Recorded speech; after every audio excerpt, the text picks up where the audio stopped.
Good morning everyone, and welcome to the PivotBoss pre-market video for Friday, July 24th, 2020. I am Frank Ochoa, aka PivotBoss. Happy Friday everyone. Here's a look at the ES. Here's what you see right now with the ES is we've had a very significant pullback here over the last 1.5 plus days. The previous session with a bearish outside day to the downside here where it failed to hold above the highs and crashed through the prior 2-day lows, dropping into the PIMA trigger zone here. What I've done here is I've put the PivotBoss advanced ADR indicator and set it to a 2-day range. This 2-day pullback, assuming that this low is in, you can see the 2-day range right now is about average for what you would expect. It's right at 112% of what you would normally expect, and again, that is about in line with what we've seen on some of these 2-day pullbacks before. This was a little bit more significant here, where you saw it get a little bit higher, but in line with the 2-day pullbacks that we've seen in the past here. They're all about this height.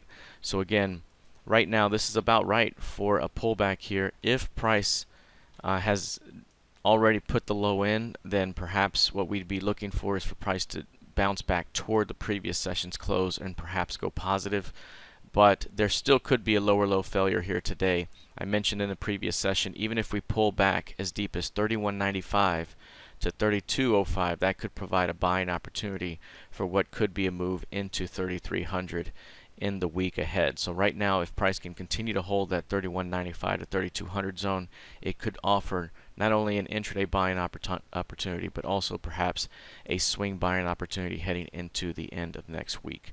All right, let's take a look here at the NQ. Now the NQ has pulled back as well. This one has pulled back on the order of a 4-day basis here, which is about what it has done as well in the past. So if you take a look here, you'll see here's a 4-day move right there. Here's a 4 to 5-day move. That's a 2-day move. Here's a 4-day move. The current 4-day move is about that high right there, which is 680 points. And you'll notice that it's in line with the other pullbacks we've seen, whether they've been 4-day or 5-day pullbacks. They're right in line with that amount of points. So here's the deal. If price can form a strong pivot low today, if 10,377 is the low after taking out or coming close to taking out this low and hitting the midpoint of the key range, if it can hold that zone, this LVN here, it's an easy rotation back toward the top end of the range. Right now it is clearly trading range bound between 10.4 and 11K, and right now again, if it can form or develop a strong low today and start pushing back above the current day's midpoint, that could provide a bounce opportunity over the course of the next week back up toward those recent highs. Now again, keep in mind, anytime you have a big sell-off day like you had the previous session, once you're able to reclaim the previous session's close, there could be the potential to bounce back toward that midpoint of the previous day. So be looking for a bounce toward that point over the course of the next 1 to 3 days if price can continue to hold this 10.4 zone.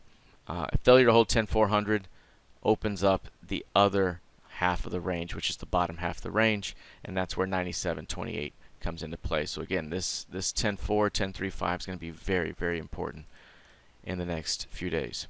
All right, let's take a look now at crude oil. Crude right now continuing to see overall trending price action to the upside. You can see again still trending up, but right now getting very needle-like at these highs. And when the rotations start to get shorter and shorter through those highs, it starts to build energy in perhaps what could be released in the opposite direction. So right now the fact that price has been struggling to hold above 41s and now above the previous month's high price of 41.60, this could be an early indication of what could be a rotation that takes this thing back down. Two major downside targets that would be reached in a bear case scenario here would be this 38 level and then right here at 34.25. Those are the two key levels from the previous month's range, the midpoint and the low. Those would be the levels here to reach in that bear scenario. So right now bear is trying to keep the previous month's high price offered. If they are successful here, at the very least you see a rotation back to the blue line with the potential to come back toward the midpoint of the previous month. Failure to hold that level opens up the bottom half of the range. All right, let's take a look lastly at gold futures. So gold has seen an explosive move to the upside.